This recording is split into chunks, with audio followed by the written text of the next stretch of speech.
Welcome, this is Carrie Shell from On Point Quilter.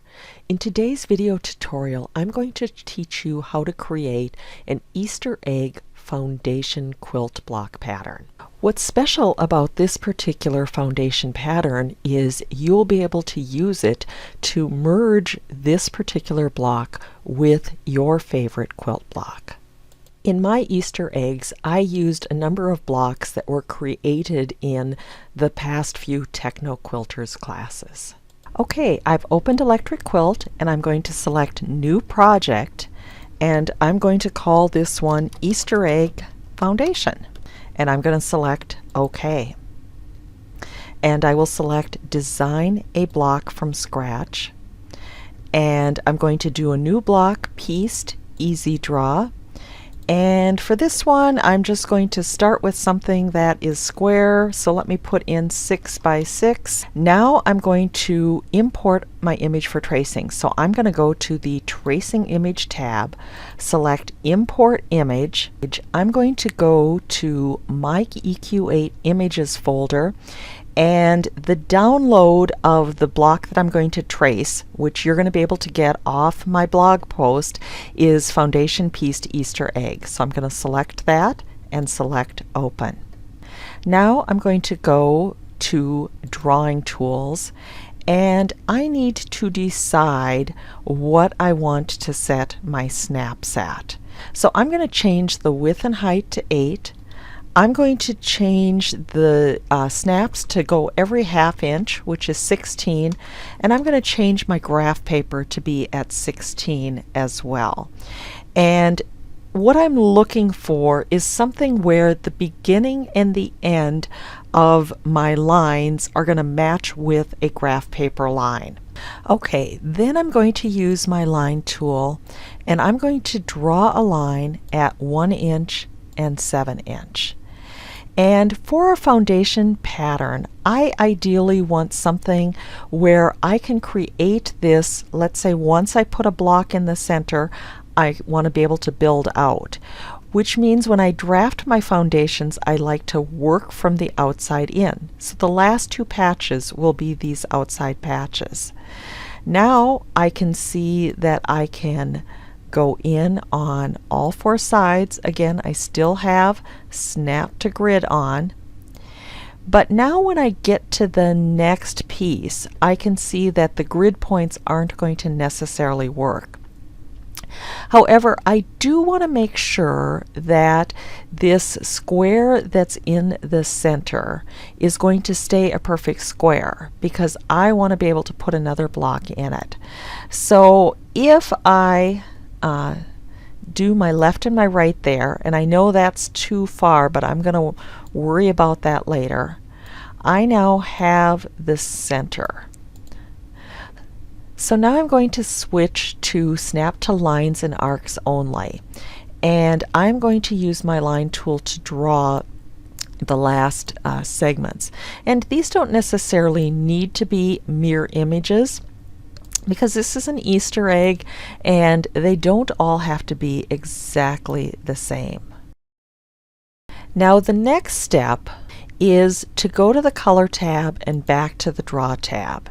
And I'm going to zoom in and use my pick tool and delete that little segment.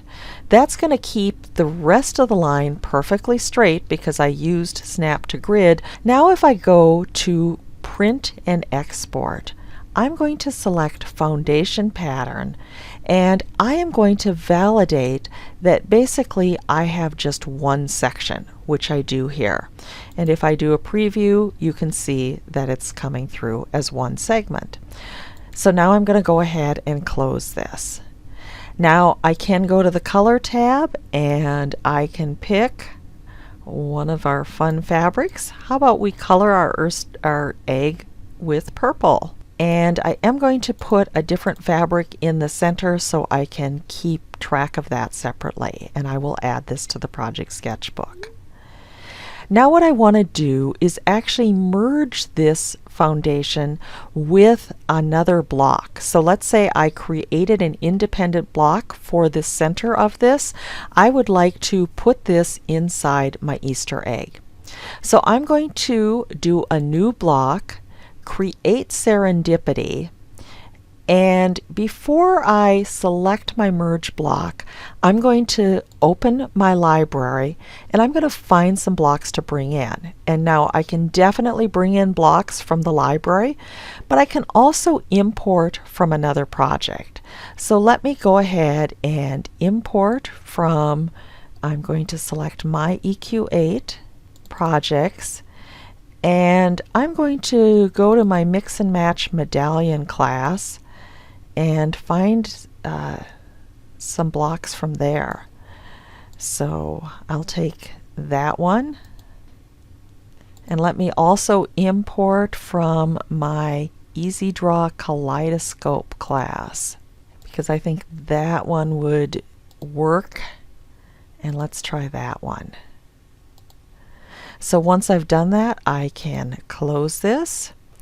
And now when I select Merge Block, notice that my Easter egg foundation is on the left, and I can select from any of the blocks on the right. There's the standard ones. Here's one of the others. I can add it to the sketchbook. I like that one, and just even for a very basic one, let's just do that. So now I can go ahead and close that. I can view my project sketchbook. I can select a block, select Edit, go to my Color tab, and if I want, I can make coloring changes. And I can add that to the project sketchbook. You can also choose which size you would like to print this at. So let's say I did a foundation pattern. I could print it as a 8-inch block, 4-inch, 6-inch, 5 1/8, whatever size you need to fill your next project. When I look at this under the sections and numbering, it didn't do what I wanted it to do. So I am going to actually select Start Over, and I am going to select I want to section and number myself.